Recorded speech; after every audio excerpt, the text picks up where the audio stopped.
في الفيديو ده هتعرف بالتحديد هتدفع كام في ترخيص محلك بالجنيه بناء على موقع المحل ومساحته ونوع النشاط، وكمان رسم المعاينة هتبقى كام، ورسم التنازل عن الرخصة لو حبيت انك انت تتنازل عن الرخصة، ورسم الحد الادنى لتقديم الخدمة لو انت مطبق النظام ده، ورسم تقديم الشيشة لو انت كافيه او قهوة. السلام عليكم، انا علي بدر المحامي وده برنامج المستشار. لو انت اول مرة بتشوف البرنامج، فالبرنامج عبارة عن معلومة قانونية جديدة بتهم عدد كبير جدا من الناس في المجتمع المصري مع كل حلقة جديدة. انا كنت عملت حلقة قبل كده في برنامج المستشار عن خطوات واجراءات ترخيص المحل والورق المطلوب، لو حابب ان انت تراجع الحلقة دي هسيب لك اللينك فوق عشان تشوفها. اما النهارده فهقول لك هتدفع كام بالظبط، ايه المبلغ اللي هتدفعه كام بالظبط في ترخيص المحل، وكمان في رسم المعاينه، وكمان لو عايز تتنازل عن الرخصه هتدفع كام كرسم تنازل، وكمان لو انت بتطبق الحد الادنى لتقديم الخدمه فهقول لك رسمها هيبقى كام عشان تثبتها في الرخصه، وكمان رسم تقديم الشيشه هيكون كام لو انت كافيه او قهوه وبتقدم شيشه. يكون بناء على موقع المحل ومساحته ونوع النشاط. دلوقتي انا هعرض لك جدول على الشاشه هتعرف من خلاله ومن خلال البيانات اللي انا قلت لك عليها دي لما هتطبقها في الجدول هتعرف هتدفع كام. يلا بينا نشوف الجدول. ادي الجدول اهو قدامنا على الشاشه. هنيجي اولا على اول عمود من على اليمين، هنحدد الموقع بتاعنا، هل احنا في النجوع والقرى ولا احنا في المدن والاحياء ولا احنا في عواصم المحافظات والمدن الجديده ولا احنا في الاماكن المتميزه. طيب هنيجي هنعمل مثال كان جالي سؤال عنه، وده مثال قال لي ان انا حلاق في الارياف ومساحة المحل بتاعي 30 متر. هدفع كام كرسم معاينة، هدفع كام كترخيص. من خلال المثال ده ما هطبقه قدامك دلوقتي انت هتقدر ان انت تعرف المحل بتاعك هيترخص كام لو هتعمل نفس الطريقة اللي هقول لك عليها. فالموقع هنا احنا هنختار هنا النجوع والقرى لان هو في الارياف.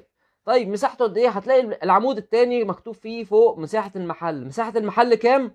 30 متر على حسب السؤال اللي جالي. يبقى هناخد ثالث سطر من 21 ل 50 متر.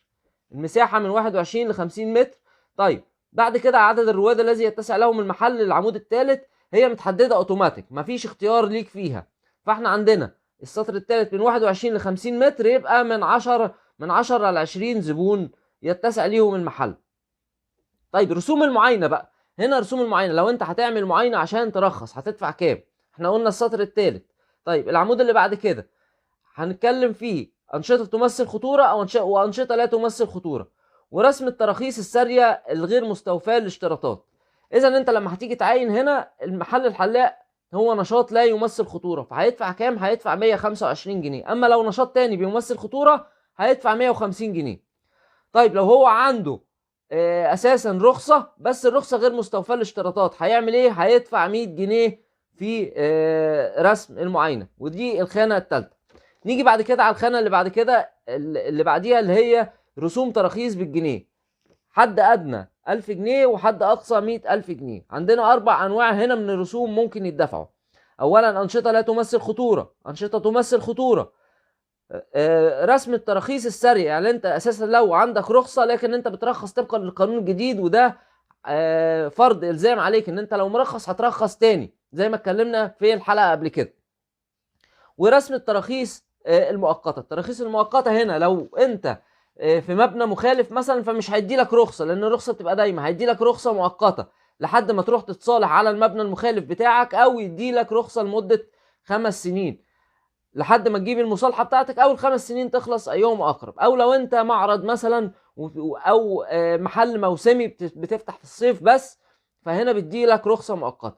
فهنا تعال نبص رسوم الترخيص بقى. هنا النوع الاول انشطه لا تمثل خطوره. الحلاق اللي قلنا عليه ده نشاط لا يمثل خطوره، هيدفع كام في الرخصه بتاعته؟ هيدفع 1200 جنيه. اما لو نشاط تاني غير الحلاق لكنه يمثل خطوره فهيدفع 2000 جنيه. طيب لو هو اساسا مرخص عنده رخصه هيدفع كام؟ هيدفع 1200 جنيه. ده العمود الثالث اهو تحت رسم ترخيص بالجنيه، هيدفع 1200 جنيه لو هو مرخص، وهيرخص تاني طبقا للقانون الجديد. طب لو هو هيعمل ترخيص مؤقت هيدفع كام؟ هيدفع 1150 جنيه. طيب في بقى الخانه اللي بعد كده رسوم الترخيص بتعديل المحل المرخص به او اضافه نشاط. لو عايز يضيف نشاط للنشاط بتاعه، احنا بنقول مثال طبعا. في المثال اللي اتكلمنا فيه ده لو عايز يضيف نشاط والمكان والمساحه هيدفع 1100 جنيه، وملهاش علاقه باذا كانت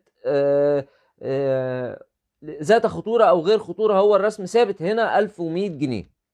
طيب لو حابب بقى الحلاق ده ان هو يبيع المحل بتاعه ويتنازل عن الرخصه للي هيشتري، هيدفع كام؟ هنيجي على العمود اللي بعده، رسوم التنازل بالجنيه بحد اقصى 10000 جنيه، هيدفع 500 جنيه رسم التنازل بتاعه. طيب الخانتين اللي بعد كده مش متعلقين بالحلاق خالص، لكن برضه هنتعرض ليهم وهنشرحهم عشان لو انت بتحاول تحدد هتدفع كام فتقدر تبقى عارف هتدفع كام.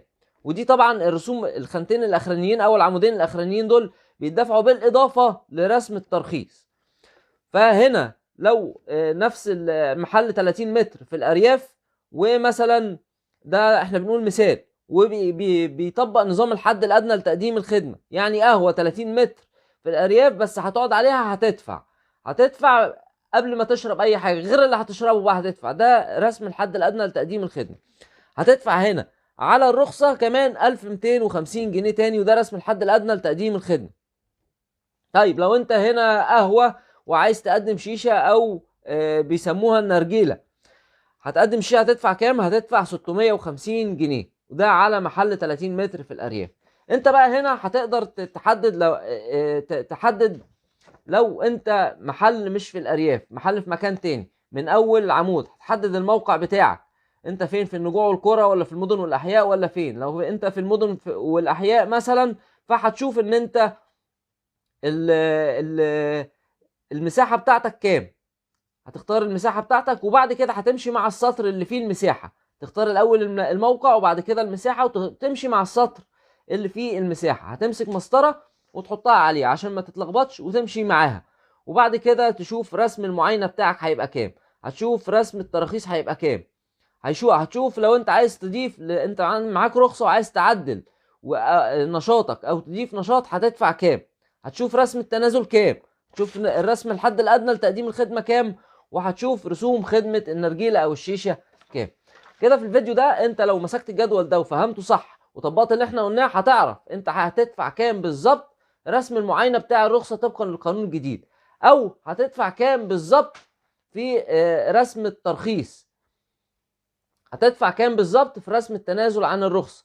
هتعرف كل الرسوم اللي هتدفعها كام بالتحديد وبالجنيه. سلام.